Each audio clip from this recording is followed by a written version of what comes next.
అందరికీ నమస్కారం. నా పేరు Vasu. Welcome to the Lambodar astrology. మనం ఈరోజు డిస్కస్ చేసే టాపిక్ వచ్చి సూర్యుడు జాతకంలో, జ్యోతిష్యంలో సూర్యుని యొక్క పాత్ర.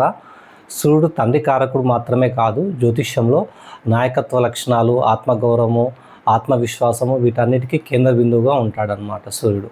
సో ఏ పారామీటర్లో సూర్యుడు కేంద్ర బిందువుగా ఉంటాడో చూద్దాం. మొదటగా వచ్చి ఆత్మకారకుడు లేదా ఆత్మను సూర్యునిగా సూచిస్తారన్నమాట. ఆత్మ అంటే ఏంటి అంటే, ఆత్మ అనేది నిలకడగా, శాశ్వతంగా, స్టేబుల్గా ఉండేదాన్ని ఆత్మ అంటారనమాట. ఆ దేహం మారిపోవచ్చు, ఒక జన్మలో ఈ దేహం, ఇంకో జన్మలో ఇంకో దేహం, ఇంకో జన్మలో ఇంకో, కానీ ఆత్మ అనేది శాశ్వతంగా ఒకటే అనేది ఉంటుంది, దాంట్లో మార్పు అనేది ఉండదు. అలాంటిది ఆత్మ. అదేవిధంగా ఆత్మని మనం ఫీల్ అవ్వాలంటే దానికి మనసుతో అన్వయించాలన్నమాట. మనసుకి ఆత్మకి తేడా తెలిస్తే ఆత్మ యొక్క క్వాలిటీ తెలుస్తుంది మనకి. మనం ఆత్మ మనసు ఏంటండి, ఈ రెండింటి తేడా ఏముంటుందని మనం చాలామంది అనుకుంటూ ఉంటారు. మనసు అంటే మనకి ఎండలు బాగా కొడుతున్నాయి, ఎండలో ప్రయాణం చేస్తున్నారు, చల్లటి నీళ్ళు తాగాలనిపిస్తుంది, అది మనసు చెప్తుంది అనమాట. ఫీల్ అవుతుంది చల్లటి నీళ్ళు తాగాలని. ఆ చల్ల నీళ్ళు తాగినప్పుడు కూడా ఆ ఫీల్ అనేది మనసుకు చెందుతుంది అనమాట.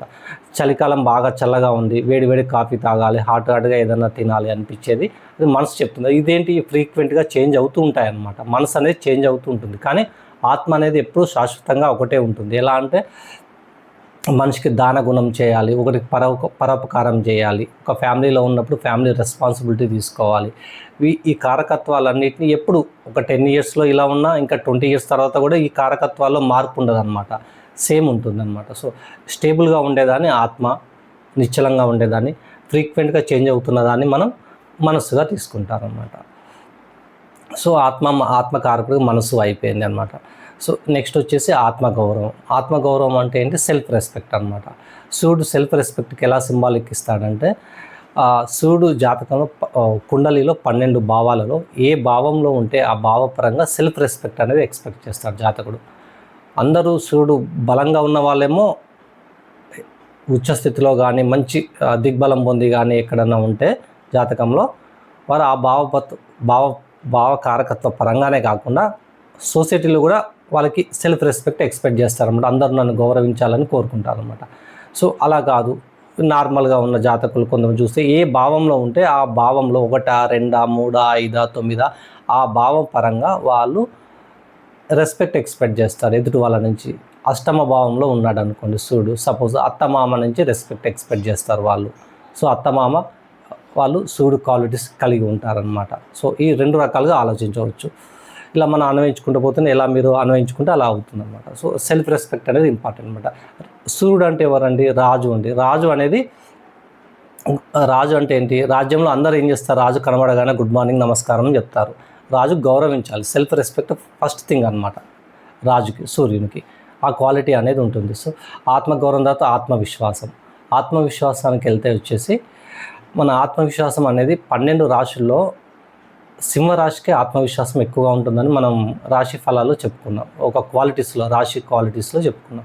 ఎందుకంటే చంద్రుడు సింహంలో ఉంటే, చంద్రుడు అంటే రాణిగా తీసుకోండి, రాజు అంటే ఎవరు? సూర్యుడు.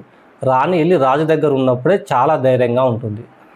తను ఇంకెవరి దగ్గర ఉన్నా, పిల్లల దగ్గర ఉన్నా, చుట్టాల దగ్గర ఉన్నా, ఎవరి దగ్గర ఉన్నా అంత ధైర్యంగా ఉండదు. సో ఆత్మవిశ్వాసం అనేది ఎక్కడ ఉంటుందంటే సింహరాశి అంటే ఎవరండి? సూర్యుడికి ఉన్నంత ఆత్మవిశ్వాసం ఇంకెవ్వరికి ఉండదు.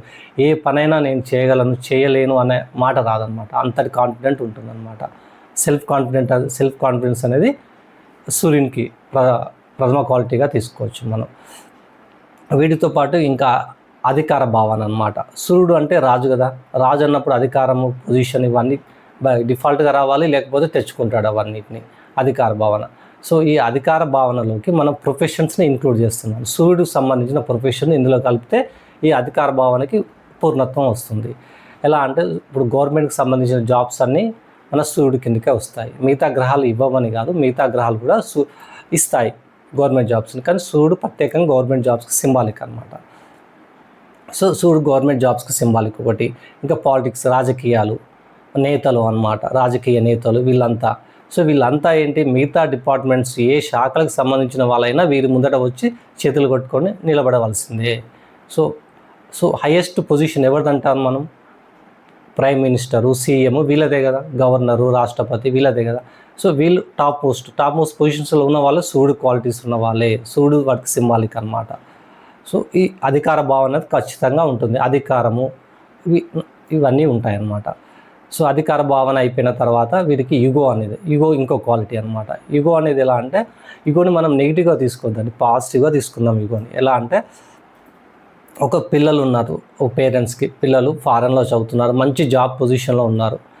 మనం ఎలా చెప్పుకుంటారు పేరెంట్స్ పిల్లల గురించి, మా వాడు పలానా జాబ్ చేస్తున్నాడు అండి, పలానా యూఎస్లో ఉన్నాడు, పలానా పొజిషన్లో ఉన్నాడు, సాఫ్ట్వేర్లో కానీ లేకపోతే గవర్నమెంట్ జాబ్లో ఇలా పొజిషన్లో ఉన్నాడు, గొప్పగా చెప్పుకుంటారు. ఈగో అనమాట. వాళ్ళ గురించి నెగిటివ్గా చెప్పడానికి మనసొప్పదు, నెగిటివ్గా వినడానికి కూడా మనసొప్పదు. ఈగో, అహం అనేది అక్కడ రాజీ పడదు. అది ఎలాంటి విషయమైనా సరే, రియాలిటీ ఏదైనా సరే అది యాక్సెప్ట్ చేయదన్నమాట. దాన్ని ఈగో అంటాం అనమాట.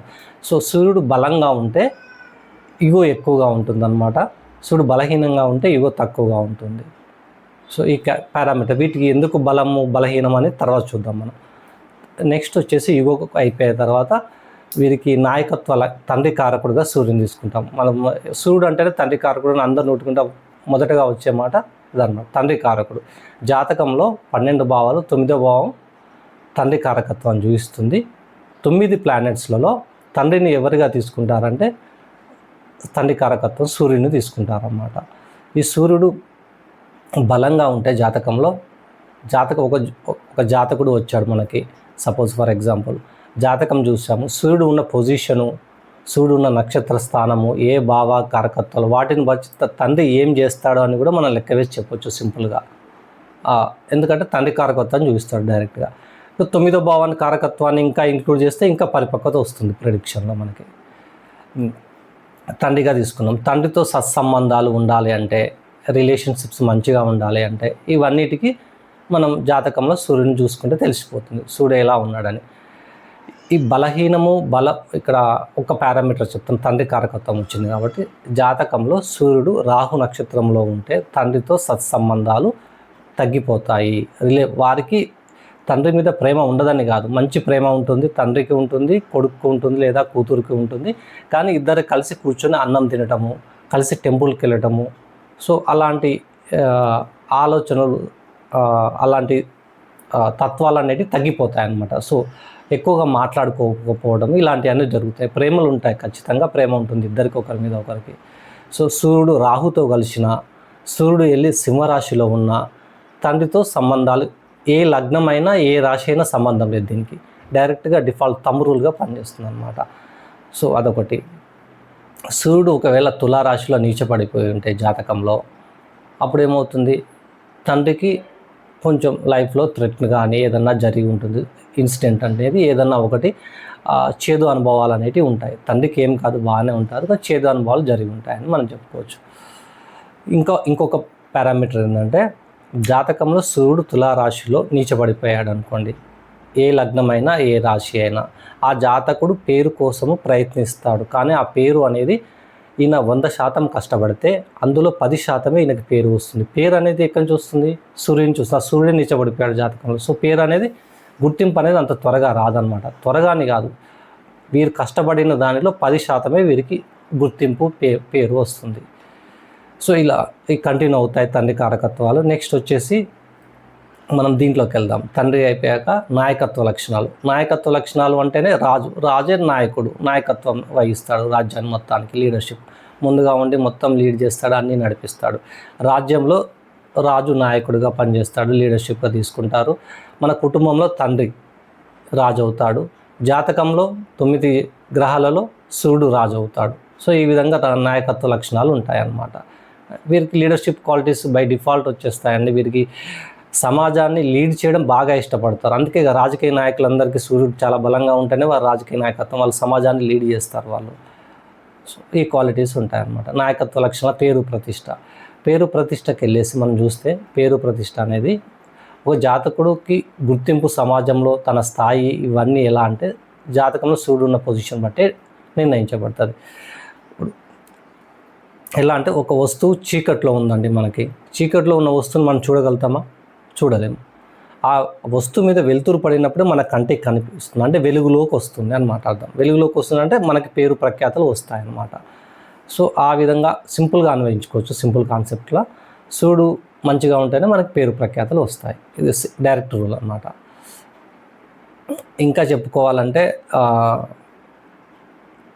పేరు ప్రఖ్యాతలు సూర్యుడు అంటే డైరెక్ట్గా ఇంకా మనం ఎగ్జాంపుల్స్ చెప్పుకుంటూ పోతే వేరే వేరే topic out of the topic వెళ్ళిపోతాం.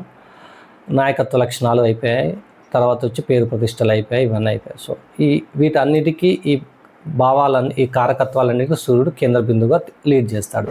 ఇంకా అదర్ పారామీటర్స్ వచ్చేసి సూర్యుడు బలంగా ఉన్నాడా, బలంగా ఉంటే ఏంటి, బలహీనంగా ఉంటే ఏంటో చూద్దాం.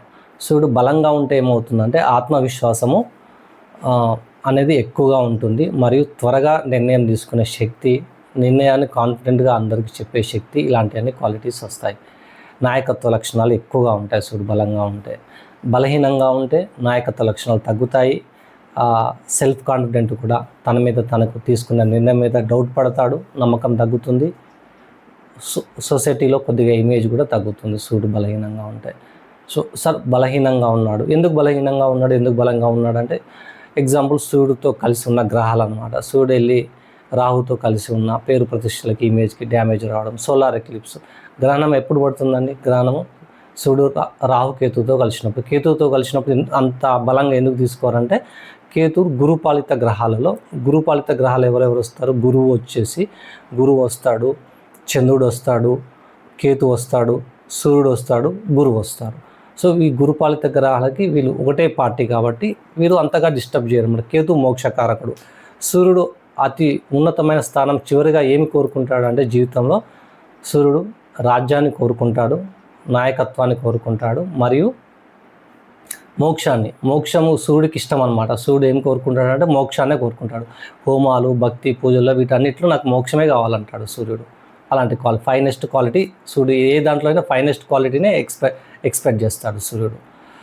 సో ఈ మన టాపిక్ వచ్చేసి ఇది అయిపోయింది కదా. నెక్స్ట్ వచ్చేసి నాయకత్వ లక్షణాలు ఇవి అయిపోయాయి. నెక్స్ట్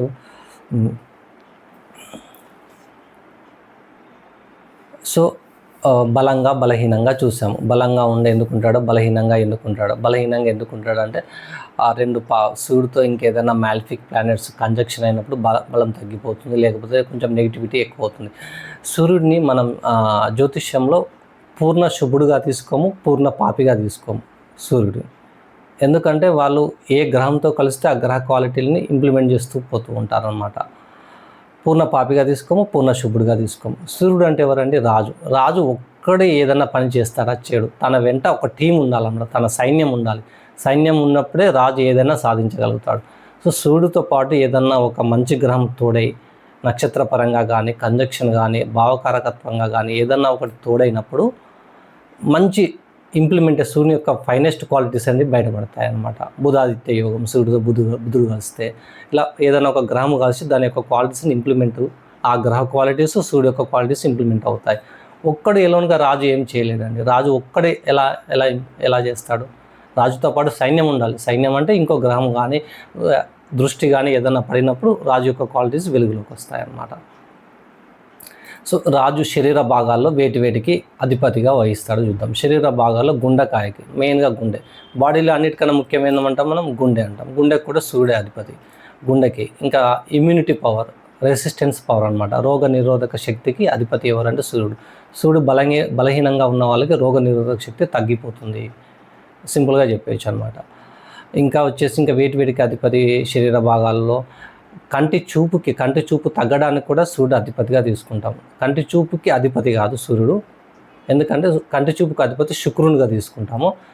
శుక్రుడితో సూర్యుడు సంబంధం, నక్షత్ర సంబంధం కానీ కంజక్షన్ వచ్చినప్పుడు కంటికి సంబంధించిన జబ్బులు కానీ, కంటి చూపు సైట్ కానీ పెరగడం అలాంటివన్నీ వస్తూ ఉంటాయి అన్నమాట. ఏ గ్రహంతో ఎప్పుడు కలిశారో ఆ దశలో డైరెక్ట్గా ఎఫెక్ట్ అవుతుందన్నమాట. నక్షత్ర పరంగా కానీ కంజక్షన్ అయినప్పుడు మనం డైరెక్ట్గా చెప్పవచ్చు ఈ దశలో ఇతని కంటి జబ్బు వస్తుంది అని సింపుల్గా ప్రెడిక్షన్ చేయొచ్చు మనం. శరీర భాగాలు అయిపోయిందని ఇమ్యూనిటీ పవర్. ఇంకోటి ఏంటంటే మన బాడీలో వచ్చి బొక్కల యొక్క బలం అనమాట. బోన్ స్ట్రెంత్ని కూడా సూర్యుని బలంగా ఉన్నాడా లేదా దాన్ని బట్టి మనం చెప్పవచ్చు. ఇంకా సింపుల్ ప్రెడిక్షన్లో చెప్పాలంటే ఏ జాతకంలో అయితే ఏ లగ్నమైనా పర్లేదు, ఏ రాశి అయినా పర్లేదు, చంద్రరాశి అయినా, శని సూర్యులు కలిసి ఉన్న జాతకులకి బోన్స్ వీక్గా ఉంటాయి. తమ్మురులు డైరెక్ట్ చెప్పచ్చు ప్రెడిక్షన్ మనం, దాంట్లో డౌట్ ఏం లేదు. ఇక ఏ లగ్నమైనా సరే. సో మన బాడీలో అయిపోయినాయి. నెక్స్ట్ వచ్చేసి ధాన్యాలలో వచ్చి గోధుమలు. హైయెస్ట్ క్యాలరీస్ దేంట్లో ఉంటాయి ధాన్యాల్లో అంటే గోధుమలకి సూర్యుడు అధిపతిగా తీసుకుంటాము. ఇంకా బెల్లానికి, ఇంకా వచ్చి సాల్ట్ కూడా కొంతమంది అన్వయిస్తారు. సాల్ట్ని కూడా సూర్యుడిగా తీసుకుంటారు. సాల్ట్ లాస్ట్లో చెప్దాం, సాల్ట్ కాన్సెప్ట్ అనేది మనం. సో ఈ ధాన్యాలు అయిపోయింది. మనం మెటల్స్లో వచ్చి రాగి. ఈ స్టోన్స్లో వచ్చి సూర్యుడు మనం రెమెడీగా ఏం స్టోన్ పెట్టుకుంటామంటే రూబీ అండి, కెంపు స్టోన్ అని వాడతాం మనం. సో ఇవి అయిపోయినాయి. ఈ కారక ధాన్యాలు, మెటల్స్ ఇవన్నీ అయిపోయినాయి. నెక్స్ట్ ఇంకా పారామీటర్కి వెళ్దామంటే మనం దీని తర్వాత రెమెడీస్ చూద్దాం. రెమెడీస్కి వచ్చేసి మనం వెళ్తే ఒక్కొక్క భావంలో లాల్ కితాబ్ ప్రకారం ఒక్కొక్క రెమెడీ అని ఉంటాయి. 12 భావాలకు సూర్యుడు ఉన్న దాన్ని బట్టి రెమెడీస్ని మనం అన్వయించవచ్చు. రెమెడీస్లో వచ్చేసి ముఖ్యంగా మనం సూర్య నమస్కారం చేసుకోవడం చాలా మంచిది. 12 నామాలతో 12 పేర్లతో సూర్య నమస్కారం తర్పణాలు వాటర్తో చేసుకుంటూ మంచిగా, లేదా అలా పాసిబుల్ కాకపోతే 12 నామాలతో సూర్యుని నమస్కరించడం సూర్యోదయం సమయంలో చాలా మంచిది అన్నమాట. డైరెక్ట్ రెమెడీగా తీసుకోవచ్చు. దీన్ని ఏ భావంలో ఉన్నా ఎక్కడ ఉన్నా సూర్యుడికి పరిహారంగా తీసుకోవచ్చు సింపుల్గా. ఇంకా వచ్చేసి సూర్యుడు ఎక్కడ దిగ్బలం పొందుతాడు, దశమంలో దిగ్బలం పొందుతాడు. ఇంకా సూర్యుడు యొక్క మంచి స్థానాలు ఏంటి? సూర్యుడికి మంచి స్థానాలు వచ్చి లగ్నంలో కూడా సూర్యుడు మంచిగా ఉంటాడు అన్నమాట. కాలపురుషుని చక్రంలో 1వ స్థానంలో సూర్యుడు ఉచ్చస్థితి పొందుతాడు. అందుకే లగ్నంలో సూర్యుడు మంచిగా బలంగా ఉంటాడు అన్నమాట. దశమంలో ఎందుకు దిగ్బలం పొందుతాడు? వృత్తిలో దిగ్బలం పొందుతాడు. రాజ్యం అనమాట. దశమం అంటే రాజ్యం. రాజ్యంలో దిగ్బలం ఎందుకు పొందుతాడంటే రాజకీయ నాయకులు రాజ్యాన్ని ఏలేటప్పుడు సూర్యుడికి ఇష్టం అక్కడ లీడ్ చేయడం, అన్న రాజ్యాన్ని లీడ్ చేయడం, ఇవన్నీ కారకత్వాలు సూర్యుడికి ఇష్టం కాబట్టి అక్కడ దిగ్బలం పొందుతాడు సూర్యుడు. సో దిగ్బలాలు అయిపోయినాయి, పరిహారాలు అయిపోయినాయి. సాల్ట్ అనే కాన్సెప్ట్ ఉంది కదా, సాల్ట్ అనే కాన్సెప్ట్ మనం చూద్దాం. సాల్ట్ని రాజు యొక్క తత్వానికి మనం ఎలా అన్వయించాలంటే, ఇప్పుడు ఇందాక ఒక ఎగ్జాంపుల్ చెప్పిన, వెల్త్ పేరు ప్రతిష్టలో చెప్పిన, ఒక వస్తువు దూరంగా మనం రాజుకి దూరంగా ఉన్నామండి. రాజుకి దూరంగా ఉంటే ఏమవుతుంది, రాజు నుంచి వచ్చే ఫండ్స్ కానీ, రాజ్యం నుంచి వచ్చే ఫండ్స్ కానీ, రాజు యొక్క సేనలు మన సపోర్ట్ ఇచ్చేటప్పుడు, ఏదైనా ప్రమాదం జరిగినప్పుడు, ఏదైనా ఆపద వచ్చినప్పుడు వాళ్ళు సపోర్ట్ ఇవ్వాలంటే వాళ్ళకి అందుబాటులో ఉంటేనే వాళ్ళు మనకు సపోర్ట్ ఇవ్వగలుగుతారు. మనం ఎక్కడో ఉంటే సపోర్ట్ ఇవ్వలేరుగా దూరంగా. సో అదనమాట. సో రాజుకు దూరంగా ఉన్న కొద్దీ మనకు భద్రతా భావం తగ్గిపోతుంది. ఇంకా మనకు ఫండ్స్ కొరత ఏర్పడుతుంది. మనం వెలుగులోకి రావటం అనేది సమాజంలో తగ్గిపోతుంది. ఇవన్నీ అలానే రాజుకు దగ్గరగా, మరీ దగ్గరగా వెళ్ళామనుకోండి, మరీ దగ్గరగా వెళ్తే ఏమవుతుంది, రాజుకు మరీ దగ్గరగా వెళ్తే రాజు ఏదన్నా ఒక 10 పనులు చెప్పాడు అనుకోండి, 10 పనులు చేసాం, రాజుకు సహాయం చేసాం 10 విషయాల్లో, రాజ్యానికి సహాయం చేసాం 10 విషయాల్లో. రాజు ఏదో ఒక సమయంలో ఏదో ఒక అవసరం పడేది, ఏదో ఒక ఆర్డర్ వేస్తాడు, ఈ పని చేసుకురమ్మని. అప్పుడు రాజు చేసుకురమ్మన్నప్పుడు మనం చేసుకురాలేదు అంటే ఎలా ఉంటుంది, రాజు దృష్టిలో ఇన్ని రోజులు చేసిన సహాయం అంతా పక్కకు పెడతారు, మర్చిపోతారని కాదు, పక్కకు పెట్టేసి రాజ్య బహిష్కరణ కానీ, కారాగార వాసం కానీ, ఉన్న పదవి నుంచి తొలగించడం కానీ, నో అనేది ఇష్టం ఉండదు రాజుకి. నో అని చెప్పడం అనేది ఇష్టం ఉండదు. మళ్ళీ సూర్యుడు తండ్రి కారకుడు, సూర్యుని తండ్రి కారకుడుగా రాజుగా తీసుకుంటాము, మరియు బాస్గా కూడా సూర్యునే తీసుకుంటాము. బాస్ కారకత్వాలు 9వ మనం జాతకంలో బాస్ అనేది ఎక్కడ చూస్తాం, 9వ స్థానం ఉన్న వారిని బాస్ అంటాం. బాస్ అంటే ఎవరంటే గురువు అంటే ఎవరంటే 9వ స్థానమే గురువు జాతకంలో. సో బాస్కి నో అని చెప్పడం ఇష్టం ఉండదు అనమాట. సో ఎస్ అనే చెప్పాలి. ఎంత పర్ఫార్మెన్స్, ఎంత ప్రొడక్టివిటీ ఇచ్చిన వాళ్ళైనా సరే ఎస్ అని చెప్పేవాడినే బాస్ ఇష్టపడతాడు. ఎంత ప్రొడక్టివిటీ ఇచ్చినా నో అని చెప్తే వాళ్ళని ఇష్టపడరు రాజు. ఎస్ అని చెప్పే వాళ్ళని ఎక్కువ ఇష్టపడతారు, రాజు యొక్క క్వాలిటీస్ అనమాట. సో మనం ఇంత చేసి కూడా మరీ దగ్గరగా ఉంటే కూడా ఇబ్బంది, మరీ దూరంగా ఉంటే కూడా మనకి కొరత ఏర్పడుతుంది. సో రాజుతో పాటు బ్యాలెన్స్గా ఉండాలన్నమాట. మనం మరీ దగ్గరగా ఉండొద్దు, మరీ దగ్గరగా ఉంటే జ్యోతిషంలో ఎలా అంటే రాజుతో మరీ దగ్గరగా కంజెక్ట్ అయిన ప్లానెట్స్ ఏమవుతాయి, అసంగత్వం చెందిపోతాయి అన్నమాట. సో వాటి యొక్క క్వాలిటీ తత్వానికి తగ్గిపోతాయి అన్నమాట. సో ఇది గుర్తుపెట్టుకుని, దూరంగా ఉండొద్దు, దగ్గరగా ఉండొద్దు, రాజుకి బ్యాలెన్స్గా ఉండాలన్నమాట. ఈ సాల్ట్ అనే ఎగ్జాంపుల్ ఎలా చెప్పానంటే, సాల్ట్ అనేది మనం కూరలో వేస్తామండి. సాల్ట్ కొంచెం ఎక్కువైనా కూడా మనం కర్రీని కూరని తినలేము. అదే కర్రీని సాల్ట్ కొంచెం తక్కువ వేసాము, తక్కువ వేస్తే కూడా సప్పగా ఉంటుంది, టేస్ట్ లెస్గా ఉంటుంది, పోతుంది, తినబుద్ధి కాదు, మనకి పక్క పడేస్తాం ఇక. సో అదేవిధంగా బ్యాలెన్స్గా ఉండాలి కర్రీలు. బ్యాలెన్స్గా ఉంటేనే మనం కర్రీని తినగలం, కూరని. అదేవిధంగా రాజుతో కూడా అతి దగ్గరగా కాదు, అతి దూరంగా కాదు, బ్యాలెన్స్గా ఉండడం మంచిది అన్నమాట రాజుతో. ఈ కారకత్వాలన్నీ రాజుకు వర్తిస్తాయండి. ఇంకా మనకి ఫేమస్ పర్సన్స్ అయిన నరేంద్ర మోడీ జాతకంలో సూర్యుడు ఎలా ఉన్నాడు, ఇంకా Sachin Tendulkar cricket player, famous cricket player Sachin Tendulkar జాతకంలో సూర్యుడు ఎలా ఉన్నారు, కొంతమంది చార్ట్స్ నేను ఇక్కడ పెడతాను ఈ వీడియో క్లోజింగ్లో. వాళ్ళ డేట్ ఆఫ్ బర్త్, టైము, వాళ్ళ చార్ట్స్ మీరు రీసెర్చ్ పర్పస్గా సూర్యుడు వాళ్ళ జాతకంలో ఎలా ఉన్నాడు, ఎందుకు వాళ్ళ జాతకంలో వాళ్ళంత పేరు ప్రఖ్యాతలు వచ్చాయి, ఏ భావపరంగా వచ్చాయి, వాళ్ళకి వృత్తిలో తీసుకొచ్చారా, ఏ భావంగా తీసుకొచ్చారని మీరు అనలైజ్ చేయండి. ప్రాక్టీస్కి పనిచేస్తుంది. థ్యాంక్ యూ అండి. నమస్కారం.